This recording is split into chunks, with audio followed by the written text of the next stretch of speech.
episode of Bold Leaders in Learning.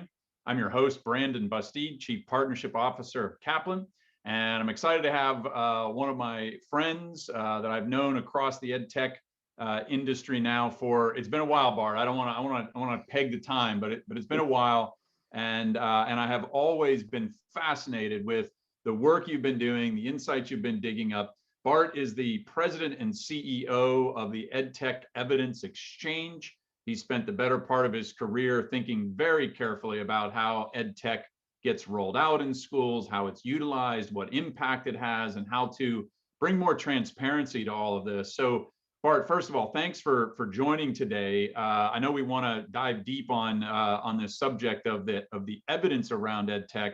But I just want to make sure we start level setting with everybody about a little bit more about your own background, and then just a bit of a overview of the work that you've been involved with across a number of different organizations around this same pursuit that you've been after. Sure, it's great to see you, Brandon. Thank you for having me. I love your show, and really impressed with your leadership throughout the years at Gallup and now at Kaplan. There's so much change needed, not just in K-12, but in higher ed and workforce development and skills development. And I really admire you as a leader. A little bit about my background, combination of a capitalist, a do-gooder, an educator, and an entrepreneur. I worked my way through college as a teacher for the Princeton Review, was the youngest ever master teacher and LSAT instructor. Spent a few years traveling the country, opening new Princeton Review offices in college towns. Spent a few years then in nonprofit organizations before going to law school, practicing corporate law for a decade, and then spending another decade helping to build and run the world's largest online tutoring and homework help service called tutor.com, where I was the general manager of the Department of Defense program for US military families. To this day, if you are in the US military, your children are entitled to unlimited free homework help and tutoring through that powerful program. I then launched the University of Virginia's EdTech Accelerator for growth stage companies to help them do real efficacy research and managed its fund. And then in 2017, I helped to host the first ever EdTech Efficacy Research Academic Symposium, which brought together hundreds of investors, entrepreneurs, district leaders, higher ed leaders, nonprofits, academics, and philanthropists to talk about the issues related to evidence and the use of evidence in decision-making. It was a humbling and frustrating process to learn that everyone in education agrees on three things when it comes to the selection of billions of dollars of technology for our schools each year. Number one, everyone agrees we should be using evidence of what works, where and why, under what context, to make decisions. Yep. Number two, everyone agrees we're doing a terrible job. There's barely any evidence. Nobody has any incentive to document and share their work. Number three, everyone agrees it's not their fault. It's not their responsibility to fix. And what I came to realize, along with many others at that symposium, is that our system is dysfunctional, not because there are bad actors who are selfish or corrupt, but rather because of the framework of how our system is designed. Or even saying it's designed gives more credit to the people 150 or 200 years ago who simply set up local school districts that were each responsible for governance, making decisions. That worked when the only decisions you really needed to make locally were hiring, operating school buses, a cafeteria, and things like that. But now with technology, there's more than 9,000 EdTech products on the market. There is no way that any individual district can possibly come close to having a handle on what are the most effective, most likely to work math support programs for first generation Spanish speaking students. There's like 65 different niches, and there's no place for anyone to get this information. So what we concluded was that our best hope for improving the system was through improved information. And before we could build a platform that collected feedback from hundreds of thousands of teachers and administrators, we realized that we need shared language. Yep. We don't have ways that you in your school can describe your implementation environment to determine whether you should even listen to me about my implementations. Your school might have very similar size, and it might also be next to a river, but those things are much less important than other factors that until now have not been well defined. Things such as, how much agency do your teachers have over the decisions to bring in different products? Yep. What is professional development like? What is culture like? And so that was really the genesis for launching the EdTech Evidence Exchange as a national nonprofit and digging into all this work. Yeah, and so we've got a lot to talk about on this in terms of the market dynamics but look, the stakes are high, the numbers are astronomical. You had estimated that we've invested somewhere between $100 billion and $250 billion in ed tech spend across K-12, and the citation of 9,000 different ed tech products and platforms. I mean, it's been a proliferation over the last decade plus, and you were also reflecting, maybe you can tell, at a conversation or a panel discussion you were part of, where someone was saying, what percent of those 9,000 products have been evaluated to some degree, rounded to the nearest 5%. And what was the answer you told me? Well, that conversation was a recent fireside chat that involved the director of the Federal Institute of Education Sciences, which is the federal agency. It's an arm of the Department of Education. Okay. It funds independent research into education. And I asked Director Schneider that question. Of these 9,000 products, what percent would he say they have properly studied, rounded to the nearest 5%? And his answer was 0%. Yeah, and it's crazy. But again, historically, 30 years ago, there was no technology in schools. We spent hardly anything on it. Even now, it's extremely difficult to know how much we spend on technology because there are no requirements for it to be reported. Right. Most technology spending happens hyper-locally. The federal Title I and Title II and other title funds get distributed by formula. It's not restricted to technology, and the department is unable to report out, other than very, very, very rough estimates, how much is being used. So this past spring, we brought together a coalition of nonprofits and researchers to look for the best available information.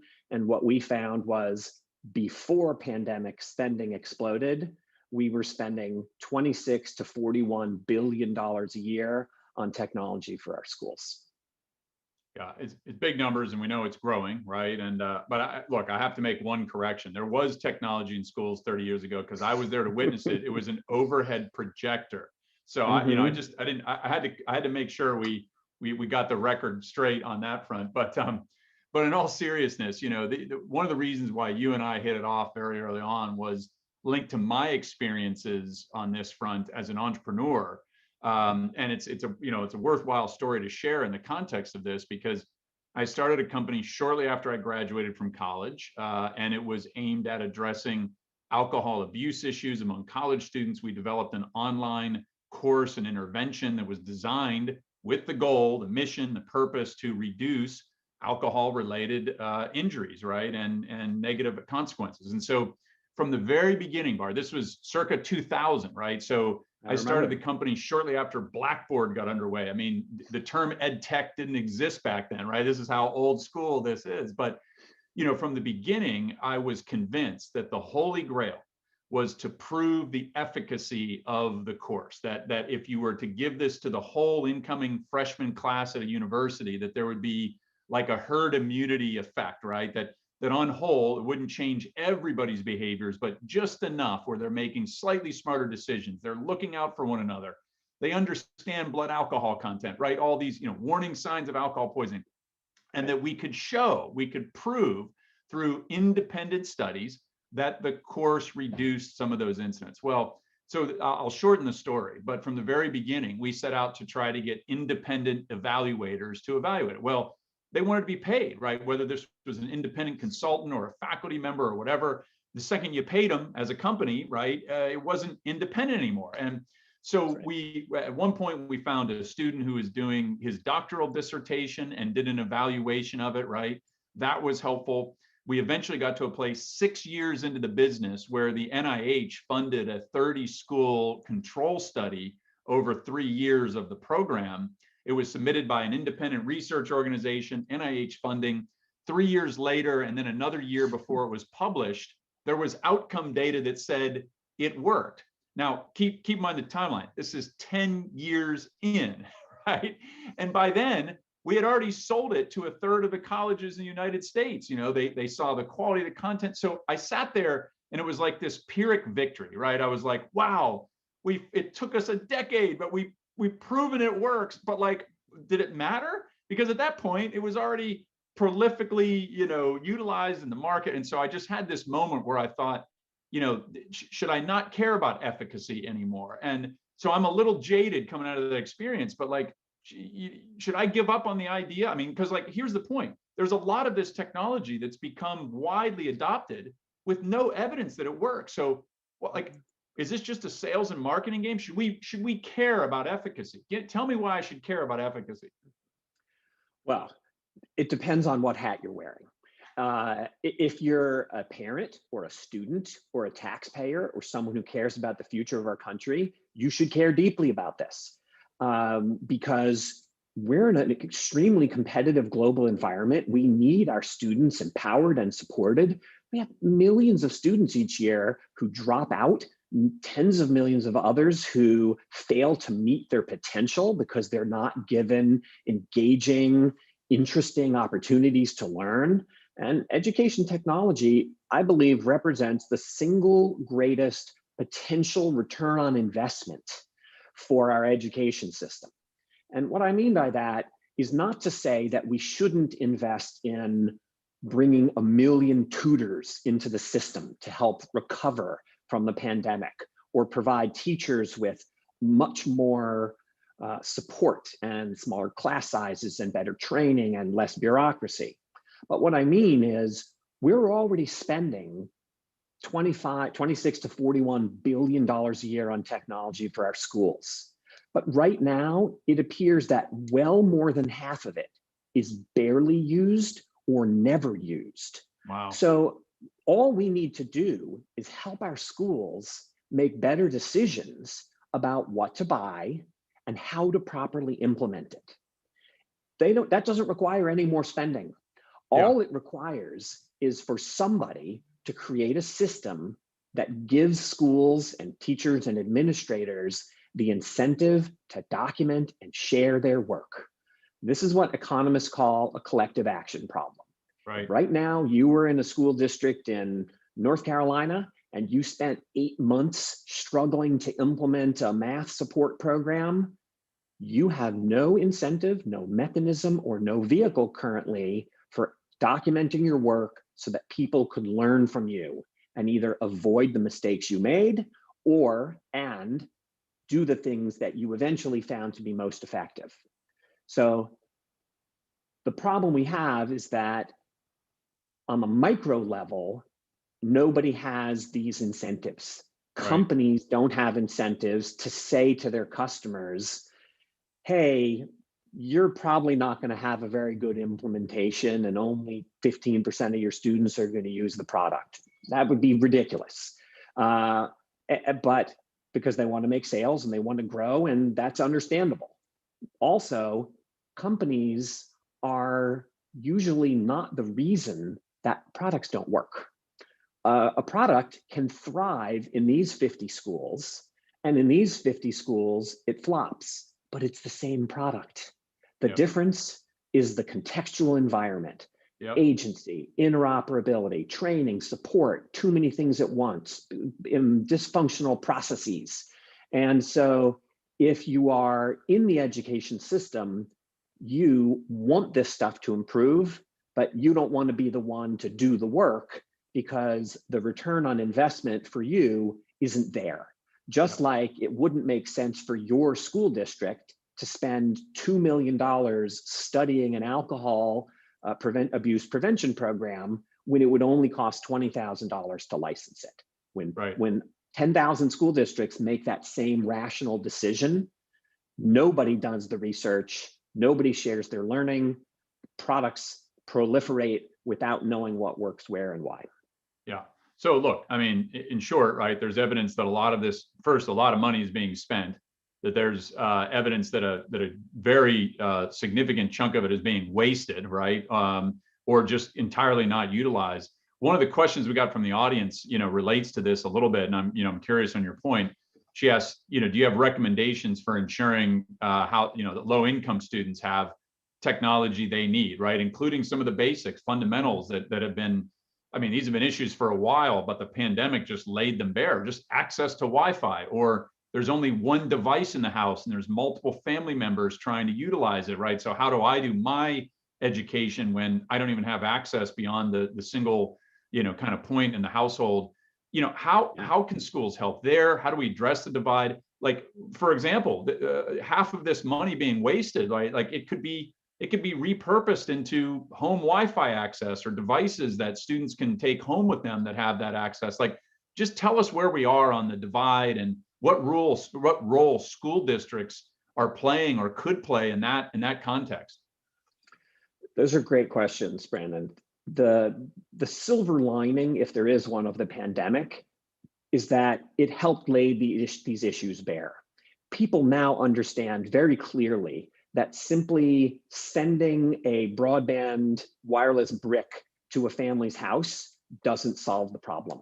It doesn't mean that anybody there knows how to use it and configure it and interoperate and share it between multiple students. It doesn't mean that kids now suddenly have their own room and air conditioning. It doesn't mean that kids who are 12 years old no longer are responsible for babysitting their 7-year-old little brother all day. The pandemic has forced us to look at these issues and to recognize what a lot of people call the second level digital divide.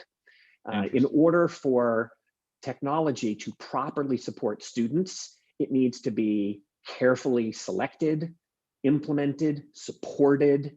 The teachers need training and support. The parents need training and support. Yeah.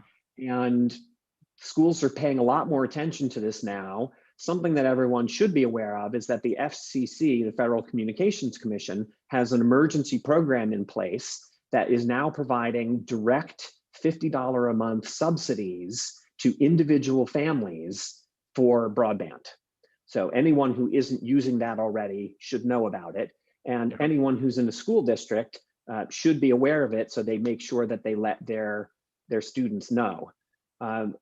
One other thing I want to say is a good friend of mine who was in advertising once shared with me the old saying that 50% of advertising dollars are wasted. You just never know which 50% it is.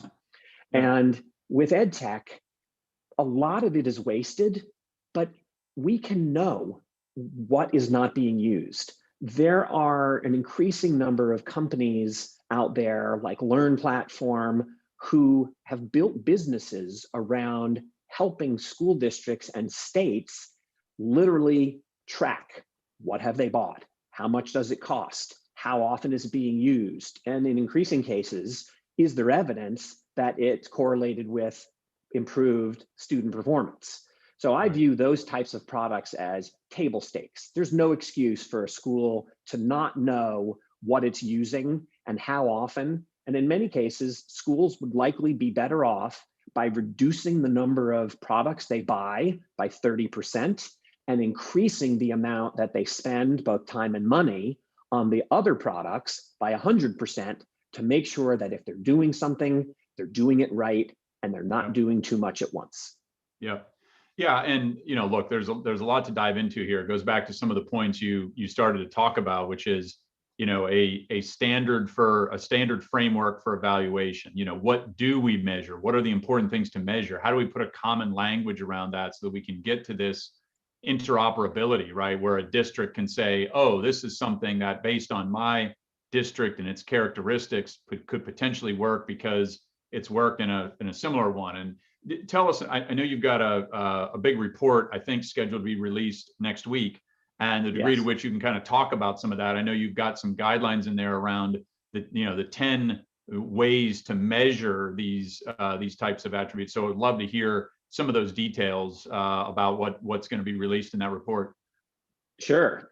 This report is fantastic. It represents the culmination of many years of work by a broad, diverse coalition of education stakeholders nationwide who came together to develop common language and new measurement instruments that we can all use to understand our environments. The analogy I like to use here is farming. If you go to any farm right now, it's a science. They'll tell you exactly what the pH of the water should be, what should the volume of the water be, what the frequency of it should be distributed on the crops, what should the nutrient ratios be, depending on the elevation and how much sunlight you get. Those things are all quantifiable. So our EdTech Genome Project brought together this network of more than 140 different researchers, practitioners, experts, system leaders, and industry representatives, and looked at extensive research to understand what could be explaining why technology performs differently in different places. And I believe they identified about 85 different factors. And then they, after conversation and debate and discussion, identified what they believe to be the 10 most important factors that we need to develop common language and measurement instruments for. And then for the following year, we formed cross-functional working groups to dig into each of those areas to develop new measurement instruments. And what I mean by that is, let's take the issue of teacher agency. Right now, if I walk into my local elementary school and I ask the principal, how involved are teachers with the decision to bring in technology? I'm going to get anecdotes and spin. And it probably won't match reality. But if I ask the 100 teachers in the school to fill out a 2-question survey in which they share their perspective about how much their opinions are valued and used, we can have a number.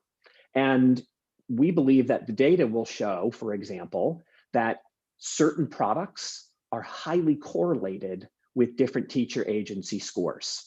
And that companies will be excited to know that our product doesn't thrive in places where the teachers were totally uninvolved. And it might have felt at the time like a slam dunk sale because the superintendent pushed it through without a board meeting or having to go through a bunch of song and dance. But that might hurt them in the long run because teachers who don't feel bought in and a sense of ownership may be less likely to persist through challenges and support each other. And so the variables that we're publishing include teacher agency, vision for teaching and learning, selection process, competing priorities, which I call cognitive load, staff culture, infrastructure and operations. And all of this will be available at edtechevidence.org next week.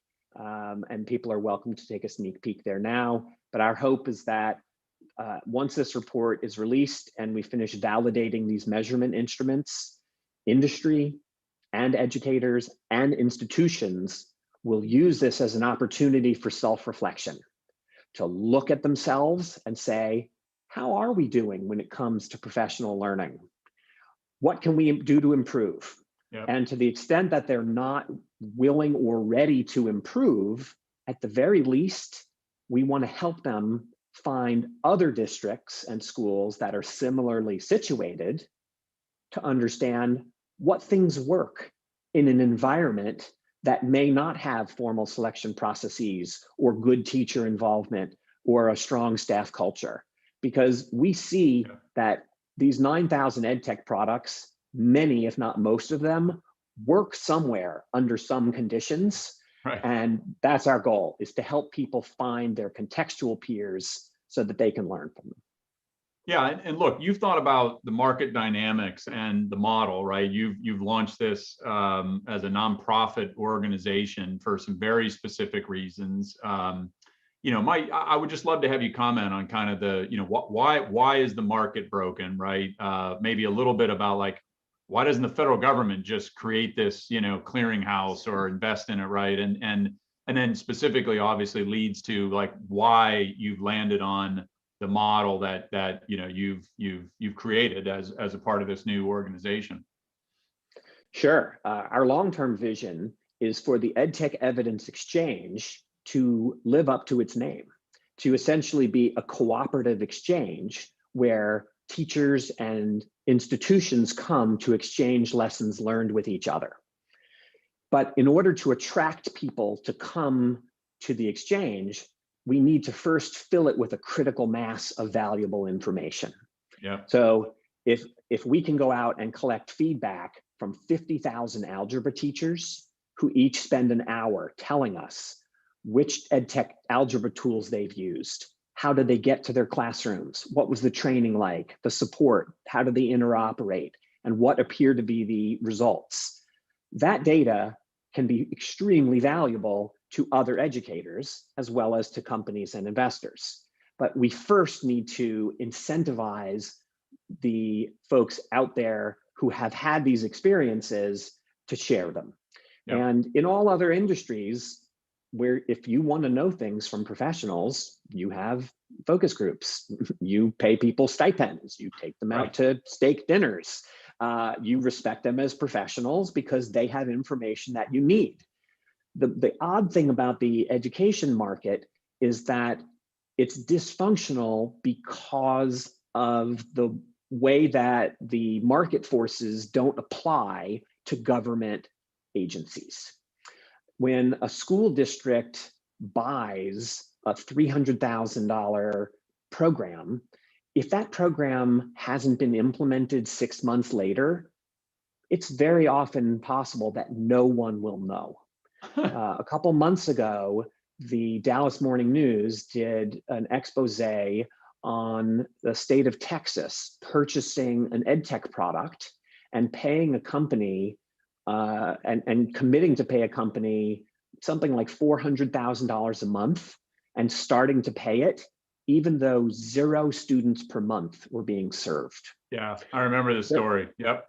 There are currently no reporting requirements. So to answer your question, the federal government absolutely could and should lead and fund this effort. The problem is nothing happens in the government without lobbying and interest groups who have a stake in the game. And there is nobody right now who currently stands to make substantial profit from convincing the federal government to facilitate the collection of feedback from hundreds of thousands of teachers. So it's not credible or reasonable to have this funded by industry, because industry, of course, is self-interested, as they should be. We need independent information collected by a university-affiliated nonprofit who pays stipends to teachers in order to learn their lessons so that we can all benefit. That's why this has to be funded by philanthropy, at least until we reach a critical mass of data, such that some school districts and investors and entrepreneurs will be willing to pay for the data. Right. Yeah. And at some point you can reach that, that threshold where it is worth, a subscription or a membership fee to have access to those kinds of insights, because it could save you a lot of money, right? It could save you a lot of headaches. So, Bart, I know you're going to be looking for, partners and sponsors and donors to this initiative. So if you're somebody in the audience today who has a connection or is passionate about this, feel free. If you don't find Bart and his contact information, let me know and I'll connect you. Bart, first of all, thanks for leading the charge on this. I mean, to your point, there aren't really any champions out there to go make this happen. Everybody agrees it's something that needs to be done. No one's raising their hand to go do it. You've raised your hand. You're leading the charge. For that, I'm grateful. You are most certainly a bold leader in learning. Thank you for joining me today, and we'll look forward to catching you all next week.